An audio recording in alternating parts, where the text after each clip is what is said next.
رسالت مآب علیہ السلام کو رب کریم نے قرآن بھی دیا ہے اور سنت بھی دی ہے، تو تشریح میرے پاک پیغمبر کے صحابہ نے کرنی ہے۔ یاد رکھو، کوئی قرآن سے مسئلہ لے، سنت سے مسئلہ لے، حدیث پڑھ کے سنائے، صحابہ کا عمل نہ بتائے، وہ حق پہ نہیں ہے، وہ ہم ہوں یا کوئی اور ہے۔ میں آپ کو وہ اصول دے رہا ہوں جس تھرمامیٹر سے آپ بخار چیک کر سکتے ہیں، جس ویدر ریڈار سے آپ موسم چیک کر سکتے ہیں، جس آکسیجن کے چیکر سے آپ دوسرے کی طبیعت کو دیکھ سکتے ہیں، طبیعت بھی صاف ہو جائے گی اور نیت بھی صاف ہو جائے گی۔ آپ کو کوئی مسئلہ بتائے، عقیدہ بتائے، آپ کہنا اس پر قرآن کی بھی دلیل دے دینا یا سنت کی دے دینا یا پیغمبر کے صحابہ کی مہر ساتھ دکھا دینا، ورنہ میں تیرے پیٹ کی بات ماننے نہیں آیا۔ میں نے کہا سننا، ہم بھی جب کوئی عقیدہ، کوئی مسئلہ پیش کریں، آپ ہم سے بھی پیغمبر کی جماعت کی مہر مانگ سکتے ہیں۔ ہم بتا دیں ہم سچے، ہم نہ بتا دیں وہ دین کا مسئلہ نہیں ہوگا، آپ نہ لینا۔ میں بڑی کھلے طور پہ کہتا ہوں۔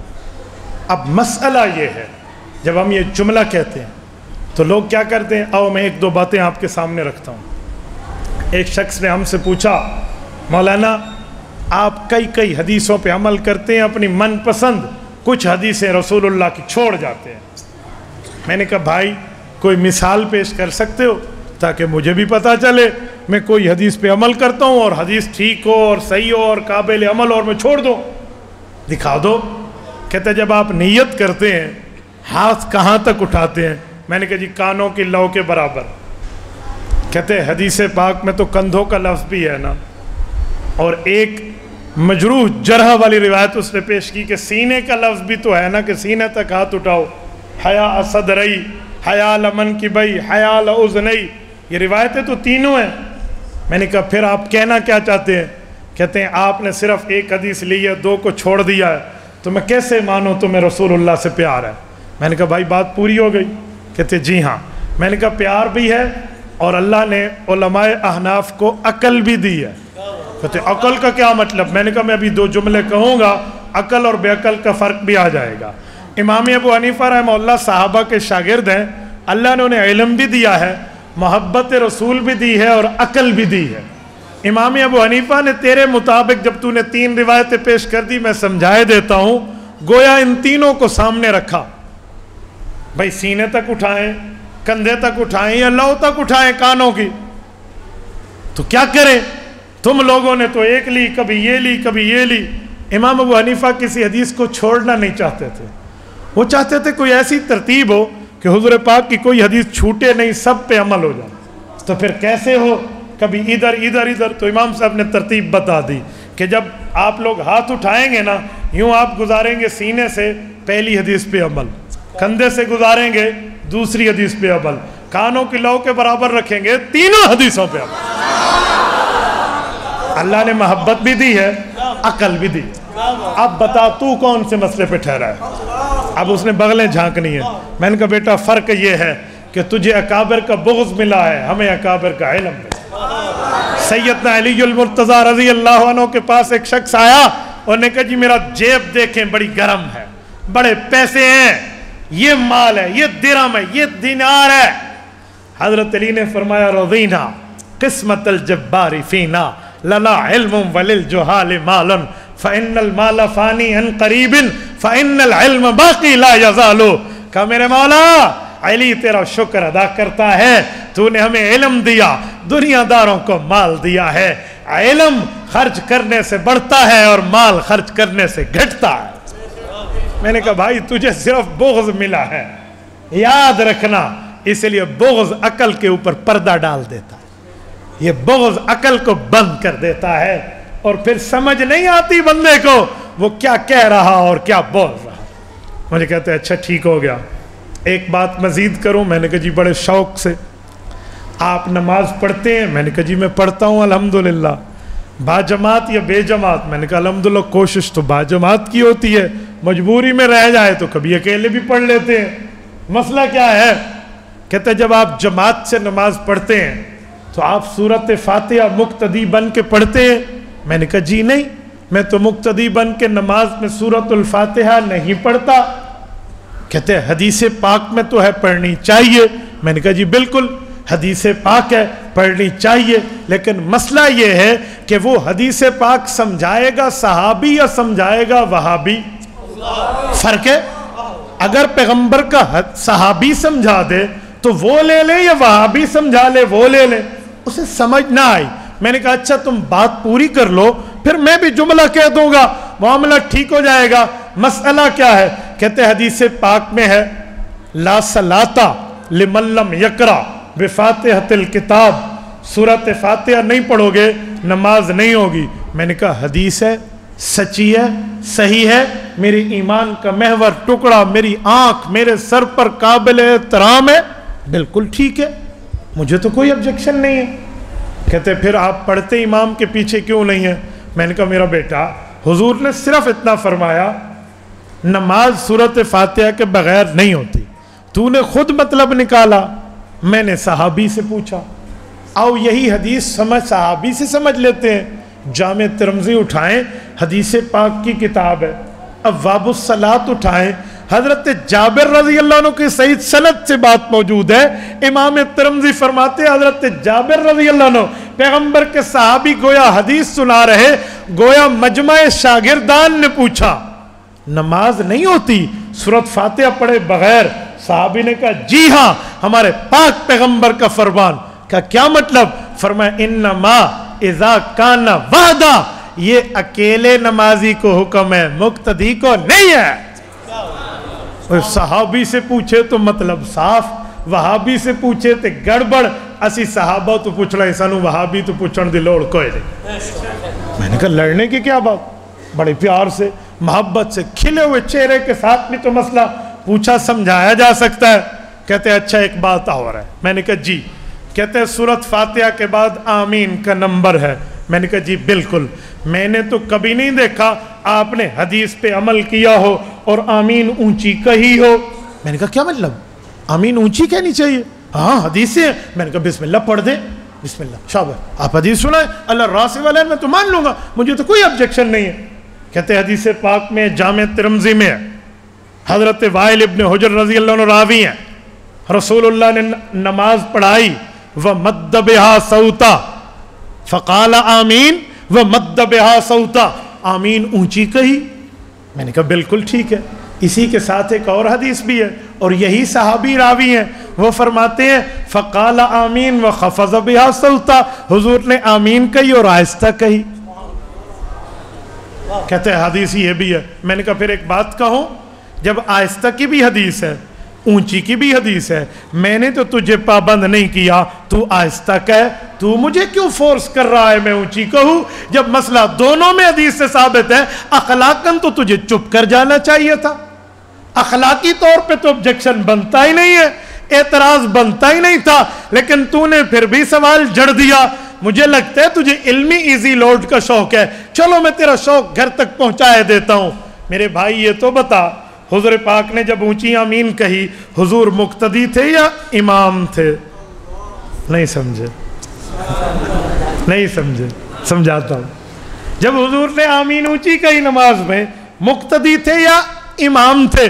کہتے حضور تو کسی کے مقتدی نہیں ہے، حضور تو امام ہے، تو امام نے اونچی کہی۔ میں نے کہا تو مقتدیوں کو کہتا پھر رہا ہے، تو مقتدیوں کو چھیڑ رہا ہے، اونچی کہو اونچی کہو اونچی کہو۔ حضور نے کہی اوہ خدا کے بندے، حق تھا تو امام ہی کو کہہ دیتا، جان چھٹی، تو میرے مقتدیوں کو کیوں پکڑ رہا؟ اچھا ایک جملہ مزید کہوں؟ مجھے کہتے ہیں کہوں؟ میں نے کہا جی بڑے شوق سے۔ کہتے ہیں ساروں نے اونچی آمین کہی تھی۔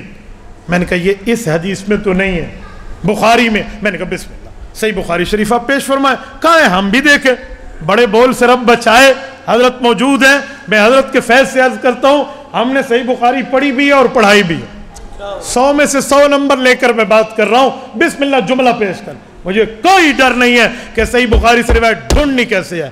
میں ان میں نہیں ہوں کہ میں دور حدیث کے بعد بخاری دیکھوں نہیں، میں تو اپنے تخصص میں اپنے شاگردوں کو انگلیوں پر رٹوائے دیتا ہوں۔ بسم اللہ پیش کر۔ کہاں ہے؟ کہتے ہیں امن ابن زبیر ومن معه فان للمسجد لجتا، حضرت ابن زبیر پیغمبر کے صحابی آمین کہی اور مسجد میں سب نے آمین کہی اور مسجد میں گونج پیدا ہو گئی. حدیث ہے؟ میں نے کہا بالکل.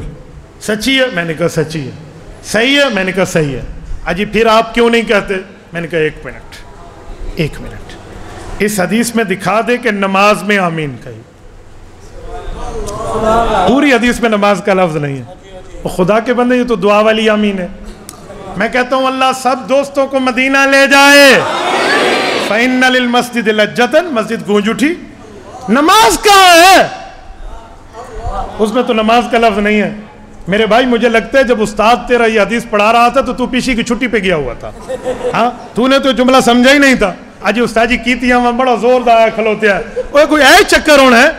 اے خدا کے بندے تو نے صحیح سوچ کے حدیث پاک پڑھی ہوتی تو یوں کہتا. اس حدیث پاک میں تو یہ لفظ نہیں ہے. یا تو نماز کا لفظ تو دکھا دے اور میں اپنی قیمتی گھڑی تمہیں ہدیہ کرنے کے لیے تیار ہوں. پردہ رکھ کے بات کر رہا ہوں. پھر لوگ کہتے ہیں ہمارا دل جلتا ہے. ٹھیک ہے تھوڑی تو ایک ہی کہ اس لیے میں پردہ رکھ رہا ہوں. میں اپنی قیمتی گھڑی تمہیں تحفہ دینے پہ تیار ہوں. تو حضرت عبداللہ ابن زبیر والی حدیث میں نماز کا لفظ دکھا دے.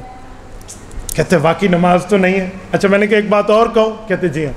میں نے کہا اس وقت چھت RCC ہوتی تھی مسجد نبوی کی. کہتے نہیں وہ تو کھجور کی شاخوں کی ہوتی تھی. میں نے کہا کھجور کی شاخوں میں گونج کیسے پیدا ہوتی ہے؟ سوال پوچھ لو. یہ جو مسجد ہے یہ کون سی تھی ذرا یہ بھی بتا لا. یہ بھی تیرے اوپر سوال چھوڑ کے جا رہا ہوں. نمبر 3 اس پر ایک بات مزید کرتا ہوں. میرے بھائی تو کب سے صحابہ کی بات ماننے لگ گیا ہے؟ یہ حضور کی بات تو نہیں ہے تو صحابی کی ہے نا. تو کب سے صحابی ماننے لگ گیا؟ تو کہتے ہیں اہل حدیث کے 2 اصول اطیع اللہ و اطیع الرسول. تو صحابی کہاں سے لایا؟ وہ صحابی ماننا تھا تو ابو بکر صدیق کی بات مان کے عقیدہ حیات النبی مان لیتا. جو ابو بکر صدیق نے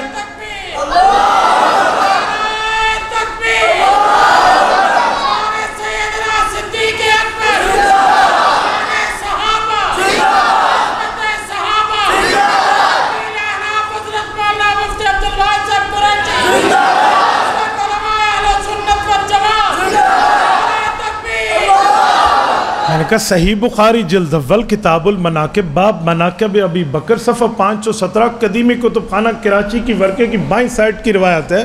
حضرت ابو بکر صدیق نے رب کی قسم کہا کہ عقیدہ حیات النبی کو ثابت کیا ہے. واللہ لا یذیقک اللہ الموتتین ابدا کہہ کر والذی نفسی بیدہ سے جملہ شروع کیا ہے. تو اگر صحابہ کی ماننی تھی تو ابو بکر کی بات مان لیتا. اور ایک بات اور کہوں. کہتے جی میں نے کہا اگر صحابہ کے فیصلے کو ماننا تھا تو حضرت عمر کے دور میں جو 20 رکعت کی جماعت پر اجماع ہوا وہ مان لیتا. اس وقت تو کہتا ہے فیصلہ فاروقی ہے میں نہیں ماننا میں تے کلمہ حضور دا پڑھیا ہے. اس وقت تو حضرت عمر. اچھا اگر صحابہ کی بات تو نے ماننی تھی تو حضرت عثمان کے دور میں جمعہ کی دوسری اذان شروع ہوئی اور ہم اسے سنت کہتے ہیں کیونکہ حضور نے فرمایا علیکم بسنتی و سنت الخلفاء. خلفاء کی بات بھی سنت. تو حضرت عثمان کی وجہ سے یہ اذان مسنون تو نے ماننا تھا تو حضرت عثمان غنی رضی اللہ عنہ کی اذان یہ شروع ہونے والی مان لیتا.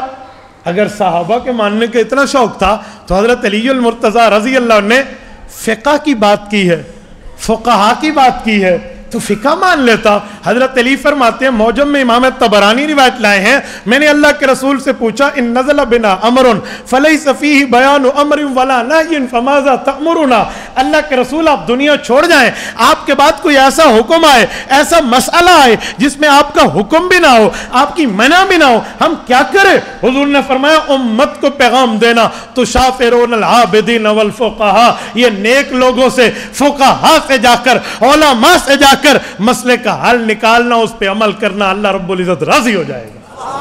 اور بھائی ماننا تھا تو فقہ میں حضرت علی المرتضیٰ والی حدیث مان لیتا.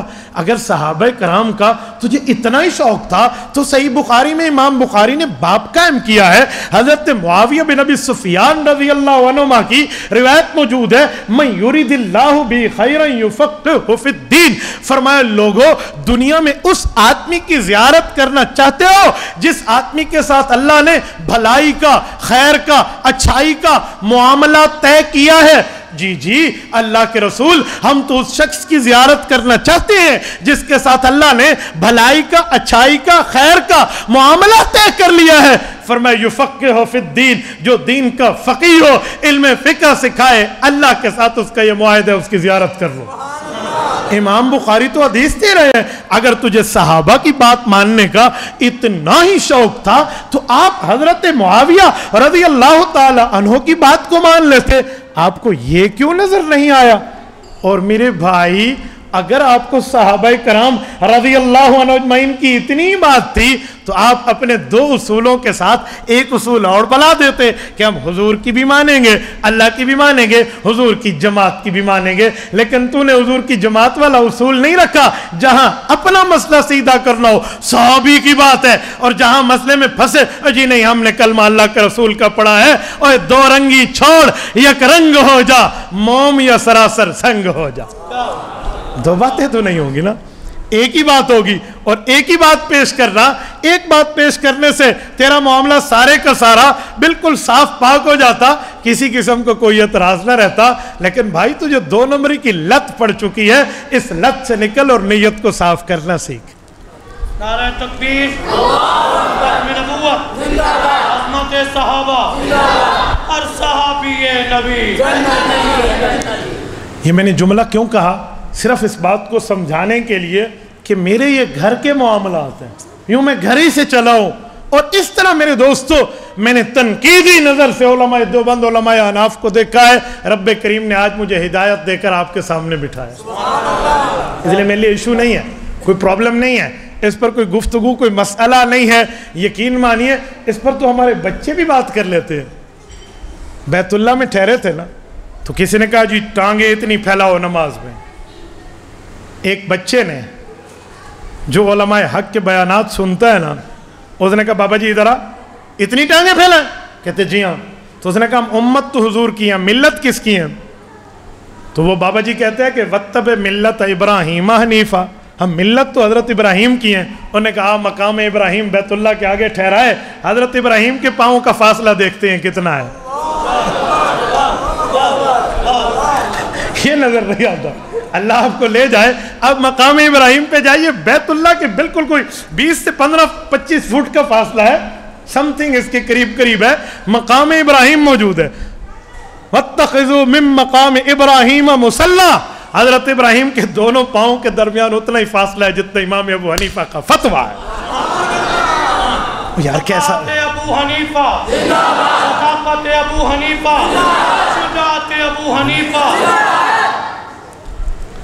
تو میرے دوستو اس پر تو تجھے پریشان ہونے کی ضرورت نہیں ہے، تو میں اس لیے آپ کو یہ بات سمجھانے کے لیے کہہ رہا ہوں، محبت سے، پیار سے، تعلق سے، عقیدت سے، کھلے چہرے سے آپ بھی گفتگو فرمائیے، کھلے چہرے سے انشاءاللہ تعالی میں بھی آپ کی خدمت میں جواب پیش کروں گا۔ میرے دوستو 4 باتیں، 5ویں بات یہ بات ذہن میں رکھنا کہ قرآن و سنت یہ وہ کتابیں نہیں ہیں جیسے آپ اردو کا ڈائجسٹ اٹھائیں اور پڑھنا شروع کر دیں اور آپ کہیں جی میں اس ڈائجسٹ کا حافظ بن گیا۔ جی نہیں، اگر آپ نے ماہر کے بغیر پڑھا تو آپ حافظ نہیں، اللہ حافظ بن جائیں گے۔ اس لیے حافظ بننا سیکھو، اللہ حافظ نہ بنو۔ یہ ماہرین علماء کرام کو، اولیاء اعظام کو رب کریم نے وہ رتبہ، وہ مرتبہ، وہ درجہ، وہ حیثیت و ویلیو، مقام و مرتبہ دیا ہے، یہ تمہیں قرآن بھی سمجھائیں گے، سنت بھی سمجھائیں گے۔